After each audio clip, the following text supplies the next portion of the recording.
Hi, welcome to my next video. In this video we're going to talk about the best Canon portrait lenses. You can see I have 4 lenses here. There's actually 5 on my list. One of them we'll get to last. It's one that I just sold because I really think it's overrated as a portrait lens, a good portrait lens. But anyway, here are the first 4. All of these 4 lenses will go on a smaller APS-C sensor crop camera, but only 3 of them will go on a full frame like the 5D Mark III. Every photographer has an opinion, just like they have in their own camera. After shooting portraits for 40 years, you get to have favorites, and this is just my opinion. You're going to have your own shooting style and your own preferences, but hopefully, if I go over these lenses a little bit, it'll help you decide on what the best lens is for you. Okay, the first portrait lens I want to recommend is the 85mm f1.8. It's an oldie but goodie. I think it's the first portrait lens I ever used when I started shooting digital, probably at least 20 years ago, but it's the 85mm f1.8. There's also a 1.2 and a 1.4, but the 1.8 has got plenty of speed. It's really sharp, wide open. It's light. It's a perfect lens for beginners, in my opinion, for portraits. It's really affordable, easy to carry. I also use the 85mm lens as my macro lens. I either add 1 or 2 or 3 different extension tubes in between the camera body and the 85mm lens, and it makes a really nice macro lens. Right, the second lens I want to recommend that's also good for beginners is the 18 to 135. It's an EFS lens.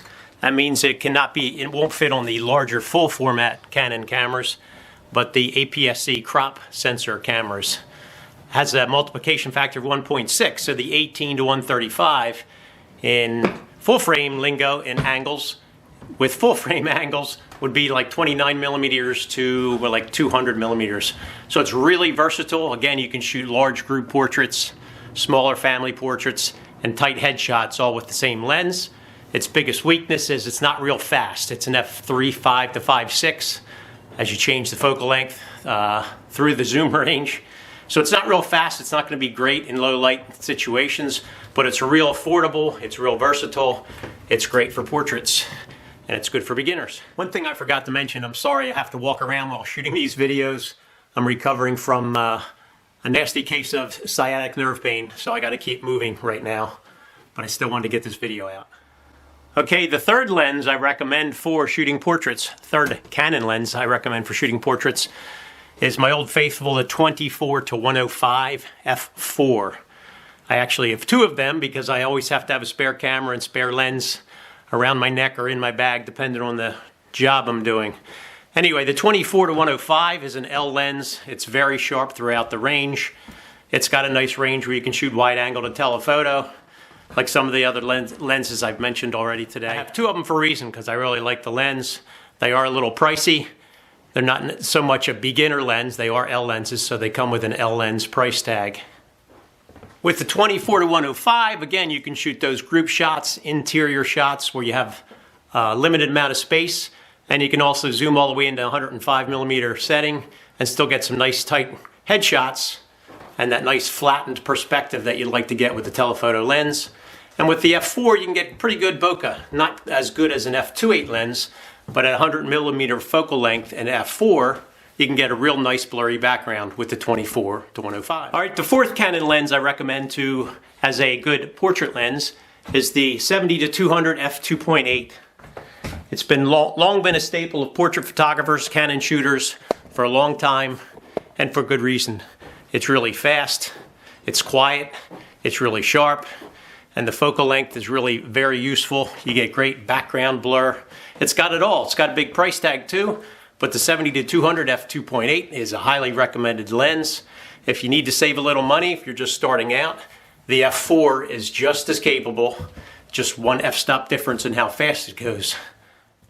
And the fifth Canon lens I recommend for portraits is one I don't personally like, but it is very popular. It's probably the most popular wedding and portrait photography lens from Canon that's out there, and that is the Canon 24 to 70 f2.8.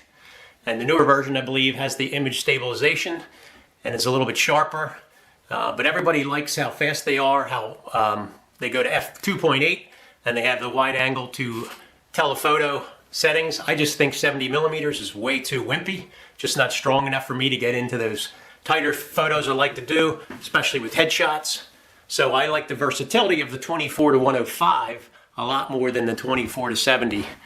But if you read the reviews, if you talk to other photographers, you can't go wrong with the 24 to 70. It's just that you're limited with the telephoto end of the zoom. Ow. Oh. Oh. Ah.